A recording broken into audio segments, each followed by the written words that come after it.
for coming tonight. We're going to go ahead and go over some local plants tonight. By way of introduction, my name is Taylor Goodwin.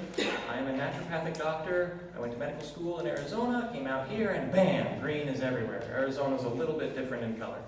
So it's really nice to have that change. I did like Arizona, lots of good plants there, but I often get asked, what is a naturopathic doctor? So really quickly, went to medical school, specialized in alternative medicine, wide toolkit, and one of those tools is herbs. And that's what we're going to talk about today. So, we're going to split today's session up in kind of 3 sections. Section 1 is going to be safety, because we're talking about eating plants. We're talking about using them on our skin or using them as medicine or food or something along those lines.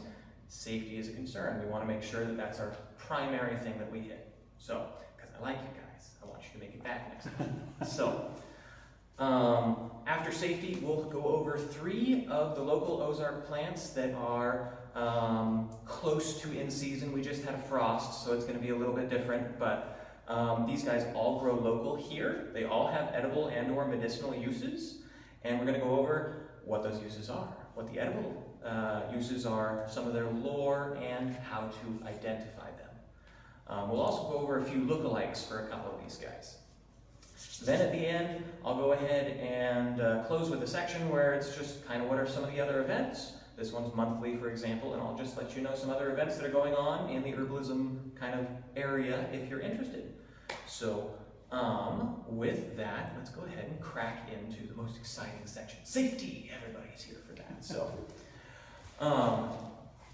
for this, I usually like to tell a story. So I went to medical school in Arizona, as I mentioned, and about 2 years into that was a lot of medical school, and I decided that I really was questioning how much do I want to be here, and something came up that was like, that's definitely what I'm taking. It was a course, but it was off-site. It was in Colorado. I don't know if you guys know Colorado, there's a place called Vail, and it has foothills, gorgeous. If there's a place that you can end up, if you die anywhere and you end up in Vail, that means you went to heaven, so good job. So absolutely gorgeous. I signed up for that, and for 1 week, I could pretend that while I was learning herbalism and plants and all that kind of stuff, that I wasn't a medical student, so it was fantastic. And any price, whatever I paid, I didn't pay attention, was worth it. While I was there with a bunch of other med school peers and friends, we went through a whole bunch of plants for the first 4 of the 5 days. On the last day, we went up further into the mountains, and we were looking for a plant that likes to grow at higher elevation called Osha, or if you want to pronounce it properly, in the native Osha, because it has the accent on the A. And we went up there, and our herbalist professor said, oh, Osha, usually the stand's right here, and it was gone. And so that was unfortunate. She said, sometimes this happens. All right, shoo shoo, little ducklings, go and look for wild arnica and wild violet and see if you can tell those 2 apart. One has a heart-shaped leaf, the other has an arrow-shaped leaf. So we went off and decided if geometry was really our strong suit. And after about 15 minutes, half an hour, we got a runner coming over saying, she found some, everybody come back. So we all started going back. And one of the students on the way back said, she's going to tell us something really cool about Osha and how to tell it apart from another plant. That's one of my favorite facts about Osha. Make sure you listen to it, it's important. We arrive back at Osha, and she starts telling us some really cool things about Osha. There's a reason that Osha was at one point over-harvested and a whole bunch of things. It's also very important to the Native Americans. It's a sacred plant to them. And very good medicine. They would use it as such. Also, it's known as bear plant, and she told us this fun story where there was a zoo, and there were bears in the zoo, and Mama Bear and Papa Bear they gave them an Osha root just to see what would happen, and Papa Bear came over immediately, picked it up, and started just going into it for 15 seconds, and then he froze, and then he gave it to Mama Bear, like a good Papa Bear would. Mama Bear picked it up, lathered it all over her paws and face, and it turned out Mama Bear had arthritis, bear arthritis. And the next day she was moving a lot better. And so Osha is really good for joints. And so she told us all these really cool things about OSHA, and we were all excited. And then she said, that's OSHA. And she closed. She didn't mention the thing that had been pointed out. And so this student went ahead and they raised their hand and said, hey, question. We've been learning how to make this into medicine. How do you tell this apart from poison hemlock? So that was kind of an important question. A spoiler alert, poison hemlock is poisonous. So knowing that was kind of important. And I tell this story for 3 reasons, and she knew, she told us, she said you tell it apart by the smell. And then she also mentioned a few other things, elevation, if you get a lens out, and some other things. But I tell the story for 3 reasons. Number 1, to reminisce about Vale. But really, number 1 is when you are learning about herbs or anything where you want to make sure you have accurate information, where it matters, you know, like if you get a mistake, that's a bigger deal than in some other things. You want more than one source. It's kind of like a fisherman's net. You catch many fish, but there are very big holes that the minnows get out. So you're going to get a big haul, but you want to go ahead and have more than one source to make sure that you know what you're doing. Would you give a source? A source would be, so right now I'm up here as someone who's an expert, and so I would be a source if you knew a botanist or you found one online that you knew for sure was a botanist, that would be a source. So someone who has expertise. I like to find expertise in a few different areas, since you asked. Excellent question. I like to find a botanist. I like to, if I'm going to use it as medicine, I like to find an herbalist or a naturopath or someone else who is experienced in using it as medicine. Botanists often hear about it, and they're usually very responsible about saying, this is not my field. But sometimes people get overexcited, and it's like, oh, they mentioned it, that means that's everything there is to know about it. So, and then I also like to get a source for, I like to get some safety sources that are, I just try and look at safety in multiple places. There's one place that's really helpful. It's called plantsforafuture.org. If you're interested, you can go there. They've got some really good info. So there's a little bit of a aside. The second reason I tell that story is because when you are identifying a plant, you want to be 100% sure what plant you got. OSHA, very good medicine. Poison hemlock, not very good medicine. There was a park ranger. Actually, I told that one last month for people who were here last month. I'll go ahead and say instead. There were, this one's sadder, that's why I don't tell it as often. There were a couple kids that were by a riverside, and they broke off some hollow stems and started playing whistles. And unfortunately, those hollow stems were poison hemlock. And so that was a very sad event, and they didn't make it. So we need to be careful. Most plants are not that unforgiving.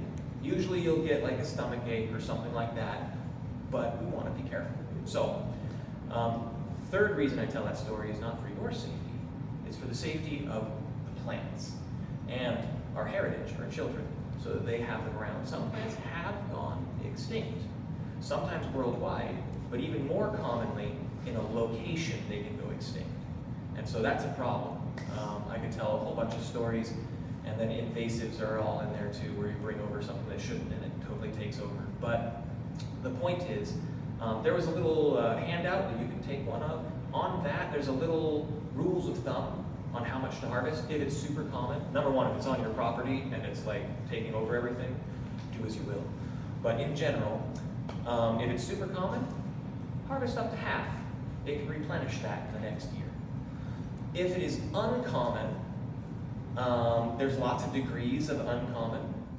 OSHA, for example, was endangered some years before, about a decade or 2 before we went on this trip, and all 30 of us med students together harvested 1, which was responsible. It was no longer endangered, and it had come back enough, but we didn't want it to go back that direction. So we all shared 1 root, mostly for the experience, and made just a small amount of medicine. So when it's rare, you can harvest up to 1/3, and you try not to take roots. You try to just take leaves and maybe some flowers. Flowers are the reproductive part, but that's kind of the responsible way to do this. So The last safety thing, which isn't really in the story, but it's kind of important, is if you're on any medications, guess what? Over 70, some people say over 90, but we're going to be conservative, definitely over 70% of medications were originally from plants. So it makes sense that they would kind of have some interplay and interaction. Most of the time it ends up being okay. Most of the time it isn't quite good enough when it comes to safety. So talk to your doctor. They have little interaction checkers even for herbs, whether they are a medical doctor, whether they're a naturopathic doctor, whether they're some other kind of doctor. They should have access to that. So try not to mix medicinal level herbs with medication without talking to a doctor first. Any questions? So which one has the heart-shaped leaf and which one has Ha! the petal-shaped leaf? You are awesome. All right. Wild violet has the heart-shaped leaf because it makes you swoon when you give a violet to your love. That's easy. All right, and then arnica has the arrow-shaped leaf. And there was one we were like, it's kind of pointy. It's just tore, Taylor. No, I think, yeah. So there's more than one leaf. That's the other thing. Would the plant apps that you get on your phone be a reliable source? That is one that I actually use very frequently to start identification. I don't trust it for final identification or for safety. So first I'll take a picture. It suggests 5 plants. I look and it's like, oh yeah, all of these are in the same genus. And so it's probably in that genus. And then this one looks the most like it. And then I go and look up my botanist sources, my med school sources, and some other sources, and I use those to get positive identification, because then I get down on the ground, and I'm like, all right, what's the ochrea look like? What's the stipule? How's the flower looking? And all that stuff. And so that's usually how I do, but I do usually start with one of those. But I won't eat it when it's on, just for one of those. Did I answer the question okay? Yeah. All right. Which app do you use? Which app? You know, I think it's just called Plant Finder. I have not demoed a whole bunch of plants, I have demoed a lot of plants. I haven't demoed a lot of plant finding apps, so I won't just promise that it's the best one. It's just close enough that I've managed to get most of what I am going for. So, excellent question. Any others? Maybe safety was the best part. All right, moving on to section 2, we have 3 of our plants in the local area, the Ozarks, that are particularly fun. This guy changed a little bit of color. We'll start with her. Guy, girl, there we go. This, usually the flower is pink. When it dries, it turns purple. I'm going to come around so everyone can see it. Go ahead and look at the flower. I'm going to come around again later. So, and I'll come back in the back rows as well. So this is Spotted Lady's Thumb. Kind of a fun name. I've seen that. It's usually a very beautiful flower. That's actually how I first came across it. Was I was going on a walk with my wife, and she said, "Oh, that's lovely. What is it?" And I'm the naturopath who's supposed to know everything when his wife asks a question. And so I said, "Oh, I'll tell you later." These have purple flowers. Usually it has pink. Purple is because it is dry. Okay. It can also have white flowers, and that's just fine. This one is one I that have that in my backyard. I believe you. This is one that draws the eye, and it grows in disturbed areas, like most of the plants we talk about, honestly, because that's what's along the trails that I like to explore. Disturbed areas would mean like you just dug up your garden to plant something that you wanted to plant. You waited a week, and now you planted something else without knowing it. That's what a disturbed place is. It goes into any of the places that have been rustled up. A construction yard, it'll be reclaimed by plants like this plant first. And there's a whole fun thing we can talk about, succession of plants, but that's not what we're here for today. So, the Latin name for this is Persicaria maculosa. Kind of funny names, like all names in Latin practically. What does that mean? Persicaria we won't get into, but maculosa, I had a dermatology, a skin professor in medical school. And she said, all right, if it's a bump, it's a pattern. If it goes down into you, then we call it an erosion or an ulcer. But if it's just flat color, we call it a macule. And so it's just change in color. Maculosa is because this guy's got a spot that is just a change in color on the leaf, usually. In this area, however, they've become sneaky. They're hiding their spot because they've hybridized with another sister plant that we'll also talk about. So the spot's so faint that it's really hard to see. But that's where the name came from. Why is it called spotted lady's thumb, though? This is where we get the Halloween lore. Are you ready? All right, we're 2 days late, but here we go.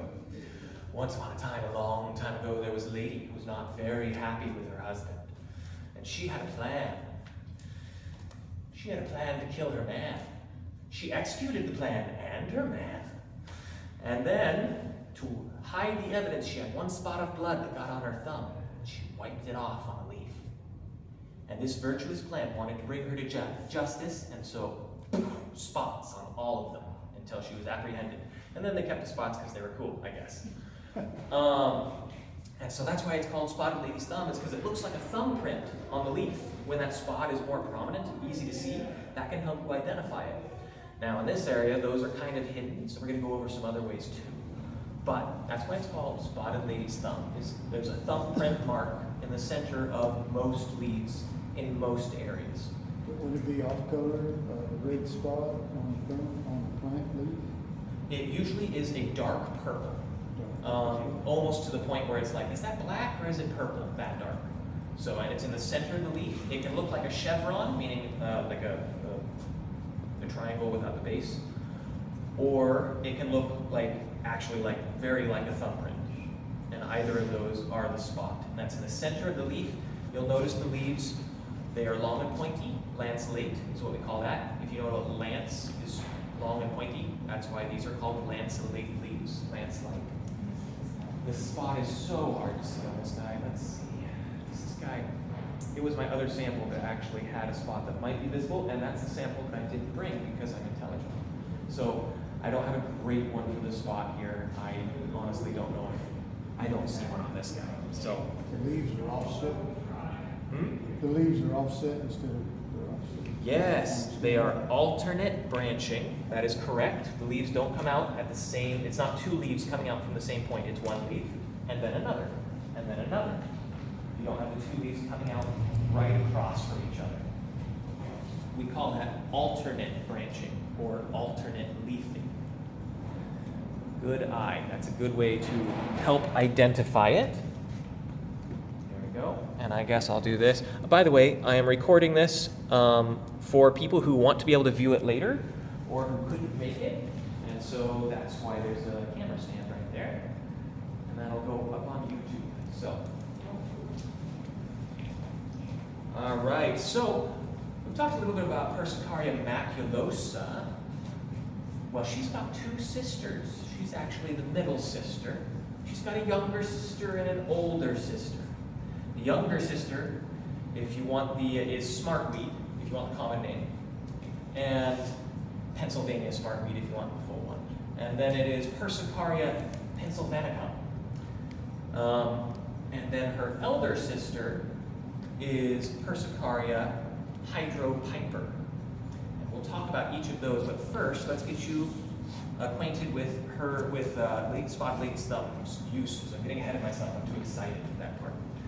Can you tell? So there are several medicinal uses that are actually not very well known in Western herbalism. This comes from Native American teachings. This is something that is, usually I like to have both traditional sources and medical or professional modern sources. For this section, small disclaimer, I only have Native American, which is really good, but Native American traditional sources.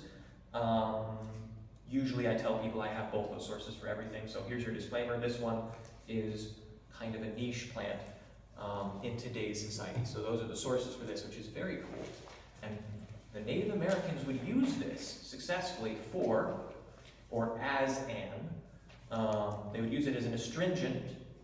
So it's tightening, helps things heal, it dries things out. Very nice in the GI tract for some conditions.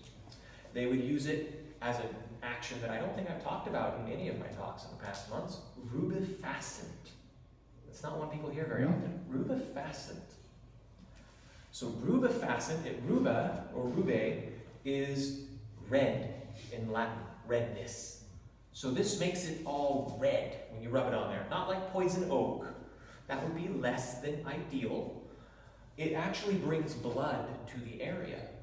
And so if you want something to heal, we want to have lots of delivery trucks with good stuff going to the area. The Native Americans would actually take this plant, they would mash it up with flour, is what it says in the books that I have access to. I believe that is almost certainly acorn flour. And if you were here last month to talk about the oaks, acorn flour has all the tannins and some other things in there that really help, so it's two medicines together. And they would put this flour mixture, and they wet it down, and then they put it directly on top of usually the lower legs somewhere, usually joint pain. And the rubefacin would bring blood to the area and help heal. And it also has something that people are like, okay, that's nice for tomorrow, what about today? It takes a while to heal. Well, it's also pain relieving. So that's nice. And so it takes the pain down. So it was used for that. Internally, it's got another action that's pretty fun. Everybody's favorite, diuretic. It makes you urinate. So that is actually really helpful if you have cloudy urine, which can either mean bacteria or it can mean you're at risk of forming kidney stones. It can also mean some other things.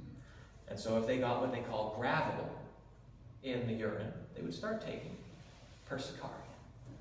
And that would help wash it out. So these are some really helpful actions for a variety of causes. There is one other really fun thing that we'll go ahead and talk about in uses for this guy, and then we'll move on to identification. The last fun and useful thing is just that this is nutritious, and the flavor is one of the most friendly flavors you can find. Nothing. It doesn't have almost any taste at all. It is like usually when you have a plant and people say it tastes like nothing, that means that it tastes like plant and nothing else. This actually is just a very clear taste. And so you can put it in your salad and not tend to have issues. Now, from plant to plant, that can change. But in general, that's the baseline that I have found. This didn't grow in Arizona, so taste is more of some that I've read, but also personal experience. It does have good antioxidants in it and other things. Nutritious, good to add. Now, how do we identify this wonderful plant? I like to point to two major things and two minor things. Major thing number one, the flower head has a lot of little flowers and it's compact. It's not super like strung out with flowers along like a foot-long stalk with a flower here and a flower there. It's all packed together, and the flower looks like a Persicaria flower, which is why we're able to show you today, so I don't have to try to describe what that looks like. Imagine it pink, but besides that, there you go. It's compact. Next, there is down where the leaves come off, and I'll come back around with this bit. There is a little brown thing. It was green when it was alive, or maybe tan. And you see that brown thing right there? It's got little hairs coming out of it. Those hairs are long and thick, and that little brown thing wraps around the stem and the leaf, like a bouquet. Like if you have a bouquet of flowers, it's got that wrap around it. You basically have bouquet wrap around the base of the leaf stalk. That is called an ochrea. There's the wrap, that brown thing, and then there's the compact flower. How can you remember the word ochrea? Well, think of an oak tree that's singing an aria, and then down here was the wrap. There's the wrap. An oak tree singing an aria, and then giving Persicaria to his love. There you go. You came here for plant knowledge, now you're getting plant analogies that are really weird. Right there you can see the brown. It's got very long and visible little like celery-like fibers coming up out of that brown wrap. Right there. And the wrap will be a little bit more green mixed in with the brown when it's fresh. But there you go, you have an ochrea. So, what about the two lookalikes? Well, they're her sisters, and both of them are edible, which is nice. So if you get the species wrong, you're still okay. The minor identifiers, there's the spot on the leaf, that can come and go a little bit. And then the other one is the location. It should be growing in a disturbed area and that kind of a thing. So how do we tell this apart from her two sisters? Well, I told you that there was a younger sister and an older sister. And the reason for that is the flower head and the ochrea have a tall version and a short version. The younger sister has a short flower just like this, but the ochrea, those little fibers that came up out of the bouquet, those are gone. They're so small you have to have a lens to see them. So she's short and short, double small, younger sister. She tastes the same, she's basically the same, but if you want to tell them apart, there you go. Now the older sister has a long flower head, and it does have more stem visible, and it's kind of spread out over a longer amount, so several inches. And this one has a fun, and it also has a long, just has the same ochrea with the long fibers sticking up, so double tall for the older sister. The older sister has a reason that you might seek her out. She is hydropiper. Hydro for water, piper for, anyone want to take a guess? Pepper?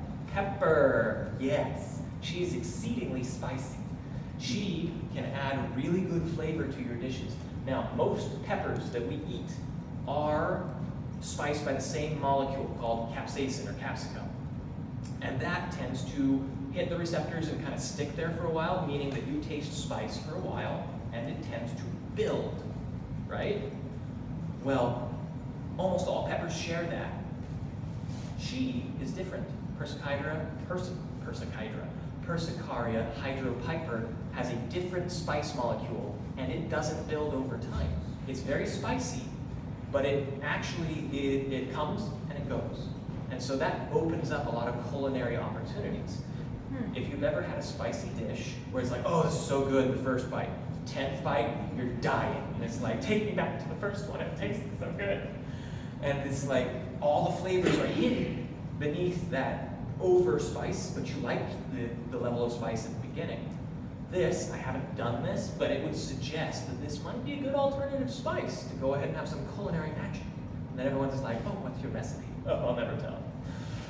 So, that is Persicaria and her sisters. Any questions on her? So can you use all three the same? Yes, all three are edible. You use parts above the ground. You look for the ochrea, you look for the flower, and the leaf is helpful. Should be lanceolate, should have a thumbprint. Are the flowers the same color on all three as well? Flowers are, they can vary a little bit, but they are generally pink or white or somewhere in between. So all of them have the same medicinal uses, and you can use all of the parts above ground. So the medicinal uses are hard to find for smartweed. I would imagine that they're the same, but there isn't a whole lot of material that says so. For hydropiper, you can throw in circulatory stimulant as another action because spice.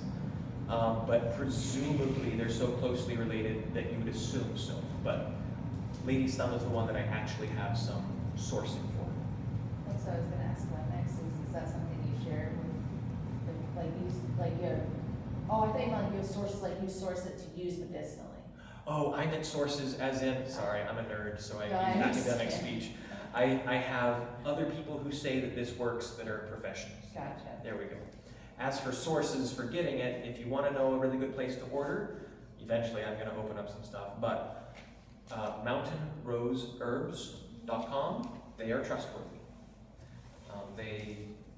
So there's a fun thing there for source. I don't know that they have this. This is very, question over here. I have two actually. What symptoms am I having that tell me that I want to imbibe or apply an astringent healer for my GI tract? So that's ranging a little bit close into medical advice. I will say that generally if you have like diarrhea, that's one thing that could be nice to tighten up and dry, right? If you have an ulcer, sometimes that can be helpful to go with mouth ulcers and that sort of thing. It can help to tighten it up and help the tissue heal. You probably want to do some other things too.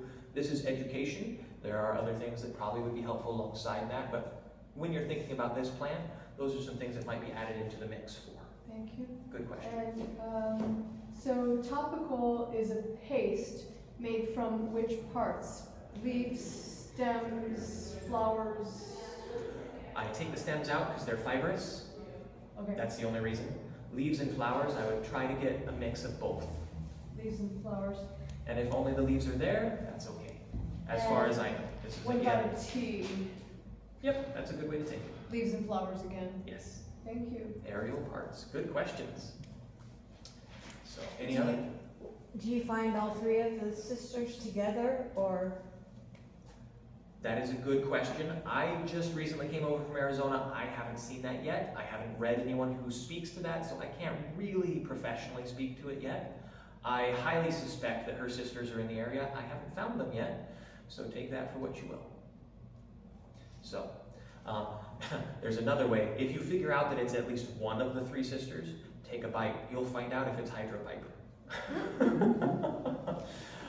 So were you saying that taken internally, say in a tea or herb into your salad or something, it would break up kidney stones used regularly? It probably is more preventative. Again, this is one that I have not clinically used, but it helps with gravel, which is the precursor to kidney stones. If you've already got a kidney stone, yes, this might help. At that point, though, you probably want to, it depends on the kidney stone. That's going into some details, which is a good thing. But preventative, yeah. So if you tend to make kidney stones, then some people would consider this an option on the table. If you already have one, that goes into a whole like what kind, how big, kind of a thing. So if you use the hydro pepper, water pepper, for seasoning, that would count. As I well. imagine that it has the same uses besides the spice being added in. But again, I only have sourcing for this particular sister. And so this is one, usually I have sources that cover a whole bunch of stuff. This one was used long enough ago that we're trying to pick up on heritage and tradition. You said you had native sources here in the Ozarks? It's actually a book that was all about Native American herbalism, and it's written by a professional in the field. So, Now, does the older sister, is it need water more so than the other two? I can't speak to that. So, growing conditions, I do know that they like water. I don't know that one likes it more than another. What's the book? The book, I believe it might have been, I know I'm going to get a word wrong. Native American Heritage, something along those lines. If you email me at all the handouts have my email at the bottom, or no, they have my website. Well, there's a contact thing on there. If you shoot it there, I'll be sure and respond to you when I actually can remember the name of the book, because it's like Intervector naturopaths.com. yes, That is- Intervector Naturopaths. Yes, naturopaths, naturopaths, both correct. Could you say that other URL, please, that you gave earlier? Mountain Herbs. MountainRoseHerbs.com. I'm not associated with them, but I trust them. They're good. All right, let's go ahead and move on to our next plant. Black walnut. I was so happy when someone gifted me this log. I didn't get it myself, so that was really fun. Also, that same person, it's not as obvious as it was a couple weeks ago. They gifted me these permanently stained nails until they grow out. Because if you harvest black walnut, you get stained like crazy. So my hands actually were completely brown, like deep brown, until the skin cycled off. So, like latex or some other kind of waterproof glove, not just work gloves, my mistake. I got in there more than I thought I would. I was excited. Black walnut. So, this lady has so much fun history. Let's start with walnut. The word walnut comes from England and English areas way back when, in about, I think it was 400 BC, when they first started having the walnut tree be on their radar and move into their area physically as well. Black walnut is what you're talking about. Black walnut. And the word walnut back then was welenutu, and that means foreign nut. Matter of fact, Welsh today also comes from wele, which means foreign. And so that's what stuck. England had a way of having their way of things for a few centuries there. And if we go further back though, some of the really fun lore is in Greece, even before the Olympians, there was someone worshipped called the Lady of the Nut Tree in Laodicea. And every year, so the Lady of the Nut Tree was, as far as we can tell, it's very long ago, a goddess or an emblem that stood over and protected and looked after all things of the female life. And once a year, there was a festival where all the women would come and hold this festival, and they would dance and worship the Lady of the Nut Tree. Later, the Olympians came in, Zeus and all the others, and there was an added facet to this story. And I'm going to tell you the story now for two reasons. One, because it's cool, and I'm a nerd in several ways, and you can't stop me right now. And number two is because this actually helps us remember some important things about black walnut. So, here's the story. Once upon a time, a long time ago, there was a beautiful young lady named Caria. Now, Caria's mother was not actually super excited about how beautiful Caria was, because in this day and age, being beautiful drew the eyes of Mount Olympus, which was mostly trouble. So they went and lived in the side of the mountain in caves, hidden away, but alas, to no avail. Dionysus, the worst of them all, the god of wine and partying and not chastity, showed up at their door. One by one, he didn't want to use his godly strength, but by his godly wiles, he decoyed away first one of her two sisters, then her mother, and then bribed the final sister who was jealous anyway. And finally, he was alone with Caria. Caria, who didn't like this predicament, called out to Lady Artemis and said, "Lady Artemis, save me. You are the guardian and the goddess of women and of the hunt." And Lady Artemis answered by turning her into a black walnut tree, where her spirit lived on, and she was a nymph and a dryad inside. And the black walnut tree was blessed with these properties as a guardian tree to keep back fungus, parasites like Dionysus, and microbes in general. It also, you can see that its guardianship is so powerful that it pushes back other plants from its roots, up to a 10-foot radius-ish, don't quote me on the number. And thus today we can see that the black walnut retains its godlike strength from Olympus, is what they say. So it is the guardian plant. It is actually extremely good at fighting off some kinds of fungus, some kinds of parasites, some bacteria, some viruses. It's very good across the board at keeping things back. It makes sense that this story came about. I have used it successfully on something that, some prescription medication, which is also great in its time and place, but it was having trouble clearing a fungal infection, and black walnut took care of it. So, good plant.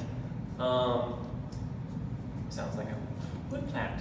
Good job. All right. Carry on. So those actions, antifungal, anti-parasite, antibacterial, and microbial, are joined also by astringent, so tightening. All right, this one's actually so astringent, you can sometimes get a thickening of the skin as it kind of bunches and dries. That'll go away with time.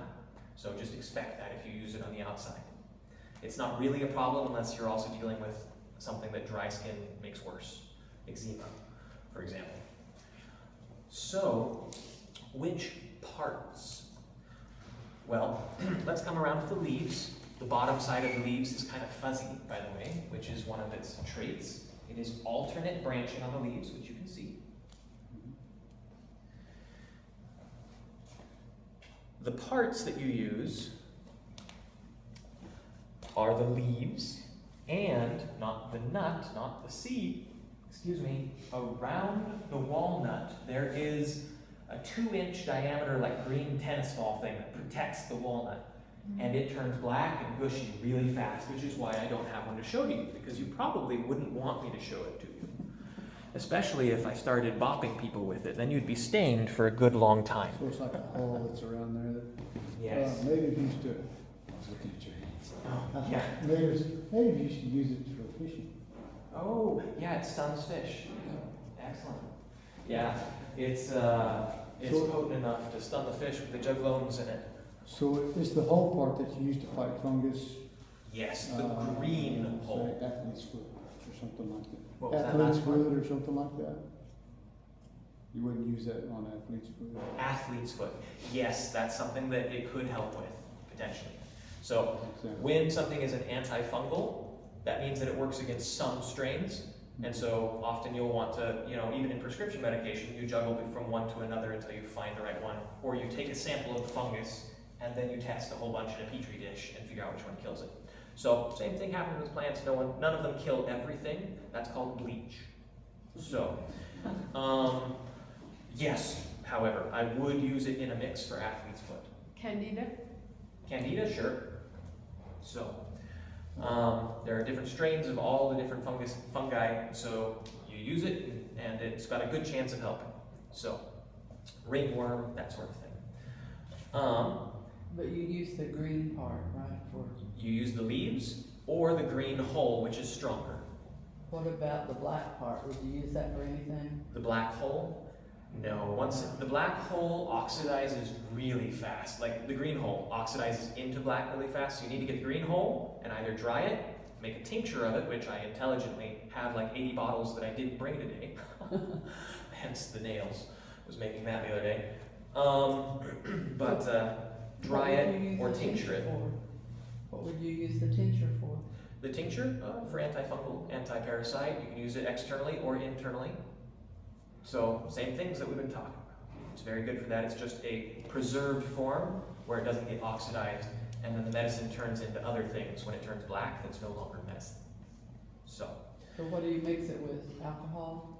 yes, usually I'll do a percentage of alcohol and I'll mix it with water and then I'll usually mix it with some other things as well to give some broader punch. Alcohol, or vodka alcohol? So we can get into details of medicine making. Actually, I do have some of those coming up that sounds like you'd be interested in. So we'll cover a bit more about that at the end. So to answer the question, Everclear, but you only use a percentage. So You sure you want to do that? you mix it with other things. It's not going to be pure at the end.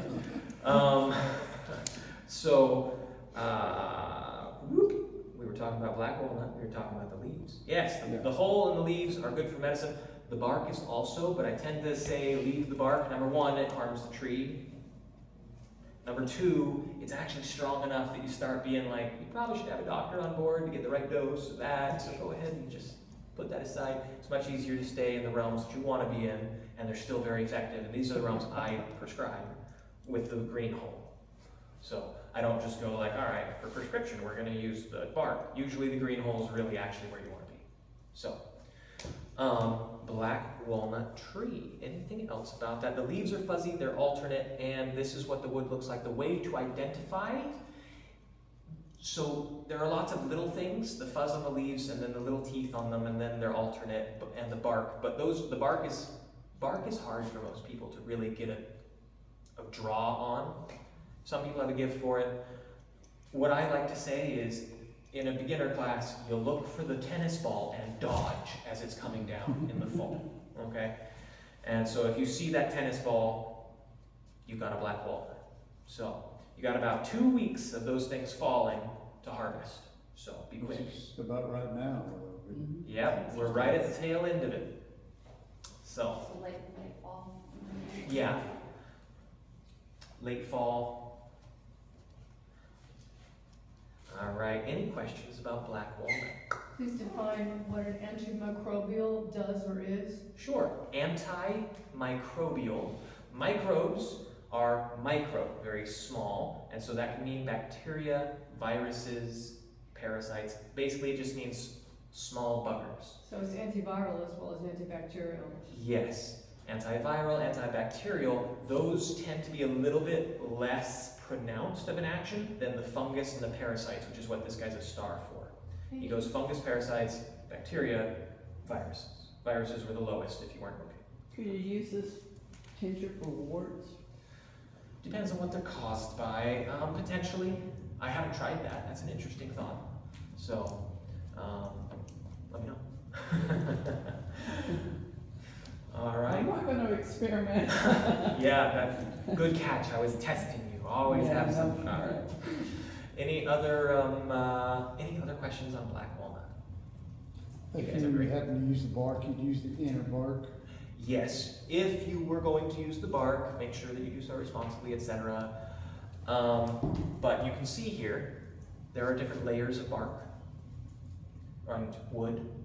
And so you have the outer bark, which is basically, it's basically sort of dead. It's a shield. It's not live tree exactly. It kind of is, kind of isn't. And you go in one level from that, and there's a very thin, you can just see it. There's a very faint, darker circle before it gets to the light stuff. It's kind of fibrous. Definitely fibrous, yeah. This is the blood vessel system. There's a darker ring right before the light ring. This is the blood vessel system, so to speak, of the tree. And so you would expect all the helpful stuff that it's trying to transport around inside of itself would travel in there. And so that's where you find the, you guys do get to see this, look. There's a second ring right there. Inner ring. Oh yeah, that's it. Yeah. So, second, yeah, it's the light, and then the second one with the bark. So that inner ring, we call it the cambium, it's the vasculature, and if it's going to transport stuff, you expect it to have good stuff in it. Okay, will that stay like that as it gets bigger, the log or whatever? Or does the cambium, brown part get bigger? good question. So the live vasculature part, that's the outermost but still inside the bark, that grows with the tree, and eventually it turns to wood as new layers are added. And so core wood used to be that. So, good question. Let's go ahead and move on to curly dock. Make sure we got time for everybody here. We won't forget you. All right. So, we have curly dock, Rumex crispus. I think this is one of the funner names. Persicaria is kind of fun to say, but Rumex crispus. It's like, pop open a can of Rumex crispus. So these leaves are very floppy. They tend to be very curled as well. One of these leaves looks straight as ever. It's like I had to force it in that shape. The other one you can see a bit of curl left. Usually it's kind of like this undulating, uppy-downy, curling on the edge of the leaves when they're alive. The midrib holds them up. That's dock. That is a seed stalk. We'll get to that in just a moment. So curly dock leaves look like this. Where did the name curly dock come from? Well, curly was because the leaves, they kind of have curling all along the edges, which is also what crispus means. Dock is something that many plants have been called. It's just considered similar to those. And so I don't actually know why dock was assigned to it. It's been around for a long, long time. Calling it that. Rumex means acidic. And it also has been assigned to this plant for a good long time, even before Linnaeus, the botanist who was like, all right, there are 14 snake weeds, we need to give these things proper names. Even before him, this was called Rumex. In Native American use, this was actually really nice. So here's the seed stock. See all those seeds? Guess how much effort I had to put into growing this? None. This is a gluten-free grain. And Native Americans would use this as food. You can eat the hull and the seed, and you can beat it into flour pretty easily.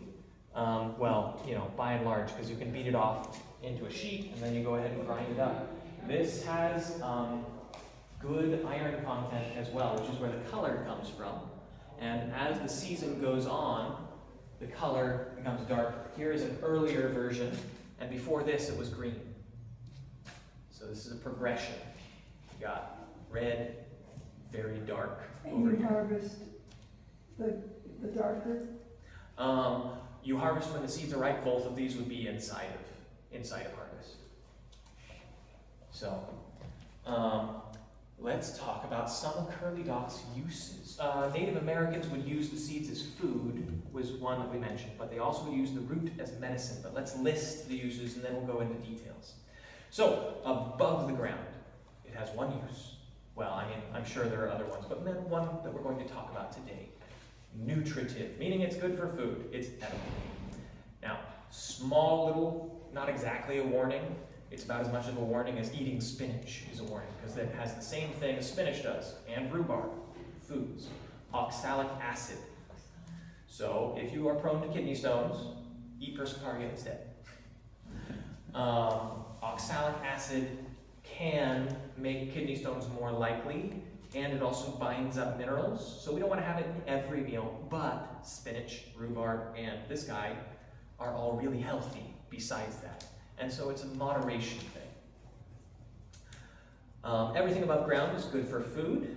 You can get the nice flour from the seeds ground up. You can get nice, the leaves are good for salads. They are tart and bitter when they are big. When they are smaller, they are tart-ish and bitter-ish. This is so bad.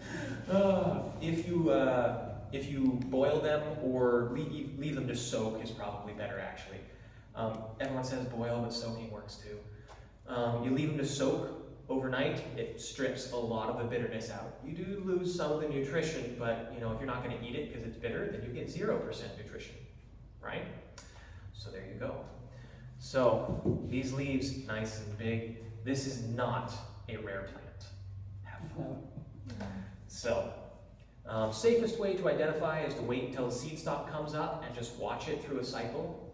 And because the leaves, it's like once you know them, but when you're trying to know them, it's like, this is probably, maybe, I think. Thankfully, all 17 Rumex species in the US are non-toxic. So another one of its cousins, burdock, wonderful, grows in the area as well. Different shaped leaf, so I guess you wouldn't confuse that one, but anyway. Now, medicine in the root. This is actually really good stuff. I am digging this up more than any other root presently because it's just really good. So it's got 3 major actions that we'll talk about. Number 1, kind of an older action, kind of one that's like, what does that mean? And then even herbalists kind of be like, well, it kind of means alterative. Alterative, or alter is the root word, alters. So what that means is it makes the blood healthier, basically. How does it do that? That's kind of a little bit like, okay, well, it's got to have a way that it does that. Well, it's a liver tonic. And who's responsible for a lot of the things that go in the blood? The liver, our one-stop shop. If that corner store ever closes, we're in trouble. The liver is what gives stuff to everybody else in the body. He is basically, I like to put it this way. Your favorite organ is probably the brain or the heart, because it's like, those are so important. If either of those give out, you're kind of not having a good day. Your brain and your heart's favorite organ? The liver, definitely. They love the liver. Everybody loves the liver. He's so helpful. He puts lots of things in the blood. So how is it an alterative? It's also a liver tonic. Makes your liver happy. Liver makes the blood happy. And then it's a skin tonic. So the liver is a detoxifier, but if he ever gets overwhelmed, who does he call? He calls the skin and the kidneys. This is also helpful for kidneys. It's not like on the same level as the liver and the skin, but frankly, if it helps the liver, it's a general tonic at that point. The skin also gets rid of stuff. When we sweat, some garbage comes out of that. Not every kind can, but some heavy metals, some toxins, that gets out in sweat.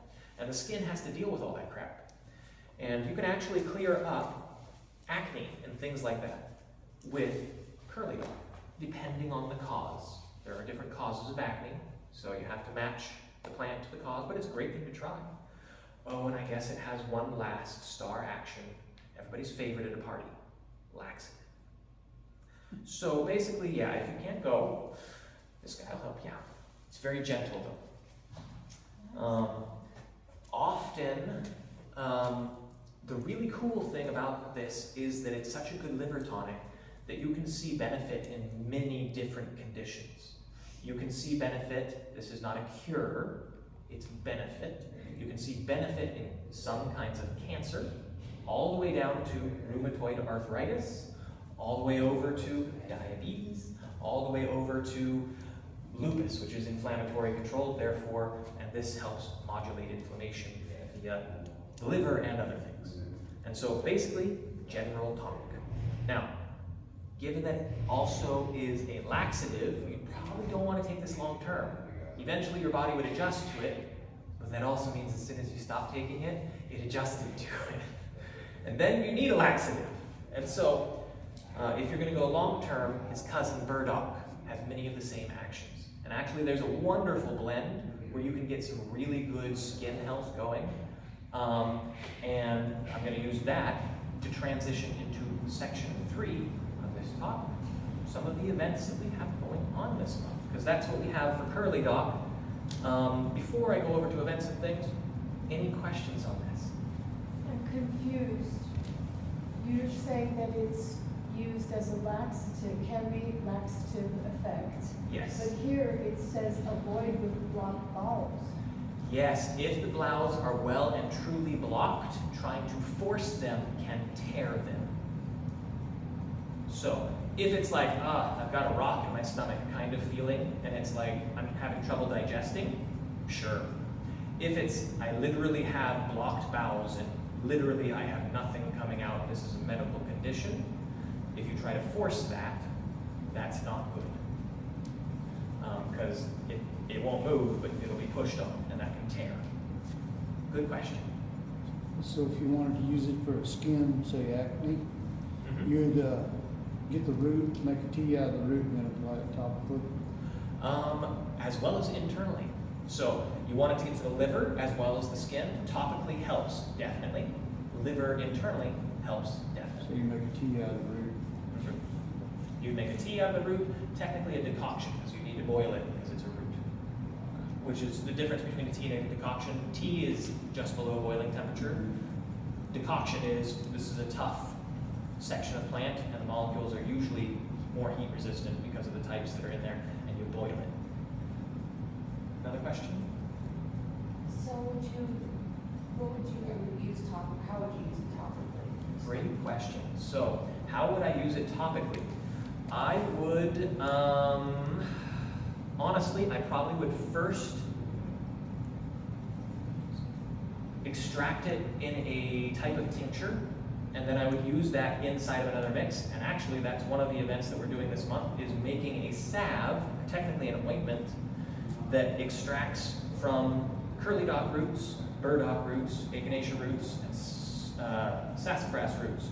All of those are really good for skin, and we're doing extraction, changing it into oil with some intermediary steps, and then we're going to make it into a salve or an ointment that you rub on the outside.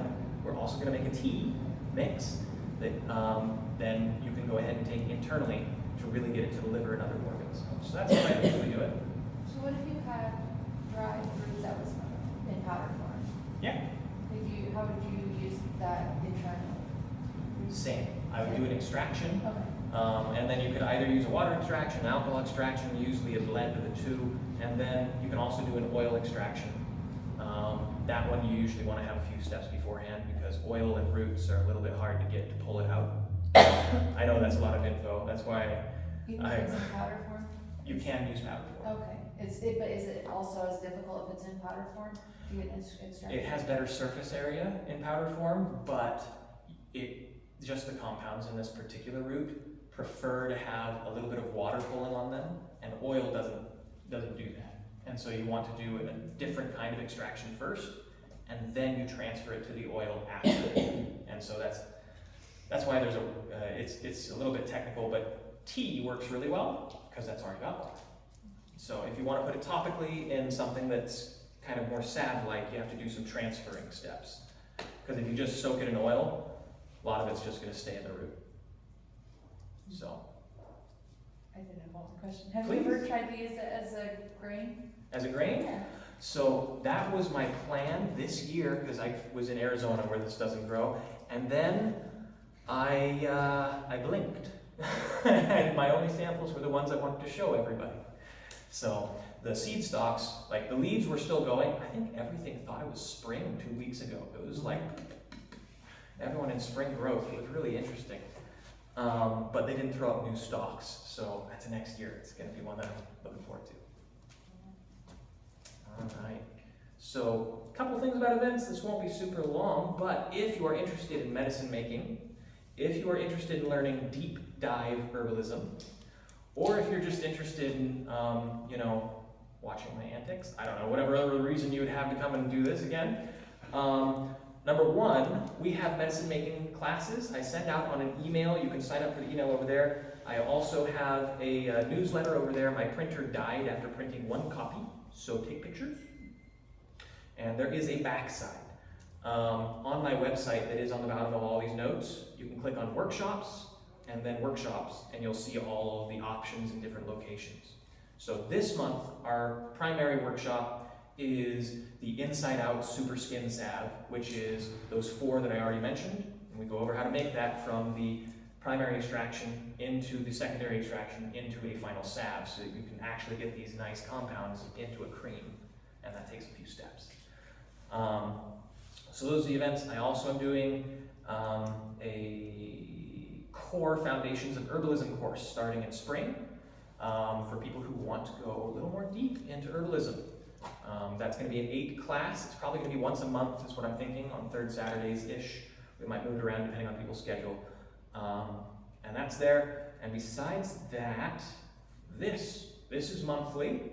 And so the first Wednesday of each month at 5:30, please come back. We'll have some new stuff for you next month. That's all I've got for you. Thank you for coming. Would you please consider doing your herbalism class via a Zoom as well? All of them will be recorded, and so yes, I can live stream that, absolutely. And where do you have those? Do you have those here?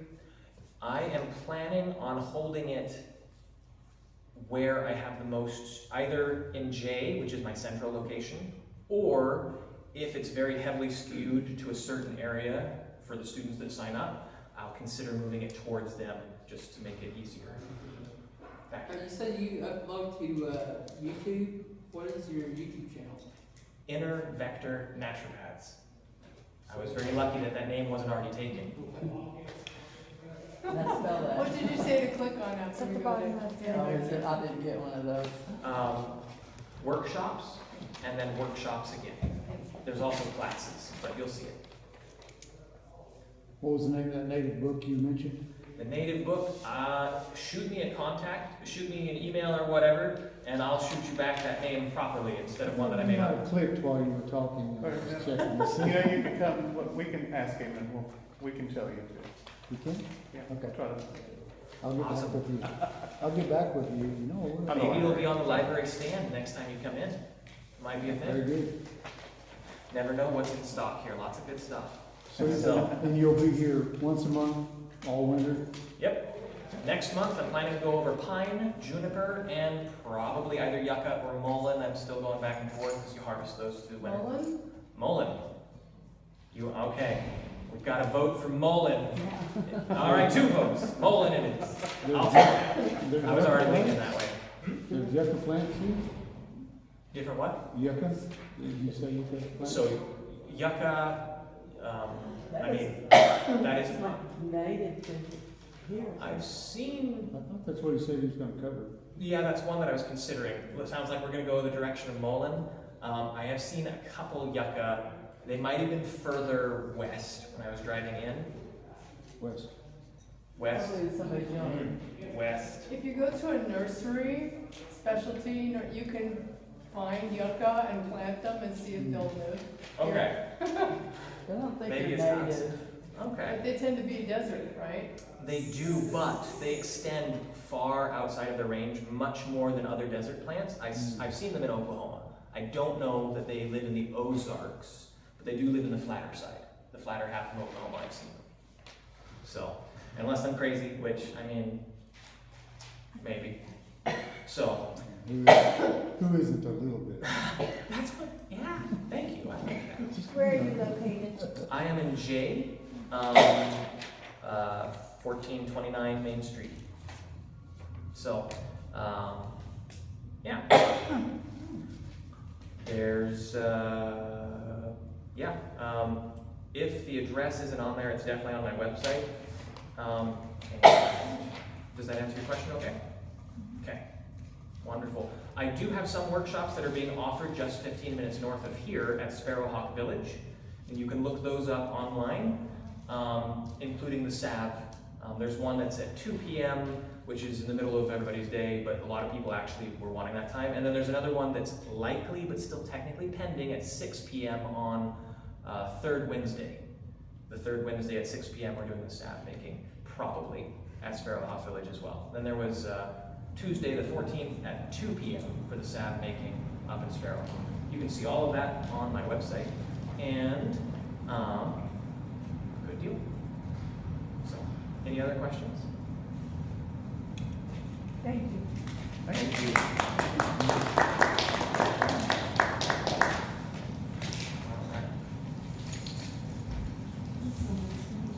So you said that we have a class here every month? Yes. And this, First do we need to Wednesdays. sign up for it, or do we just? It is helpful, but not required. I think the library likes people to sign up at the library. Or I have a registration thing on my site here. Let me turn this off. Thank you guys too.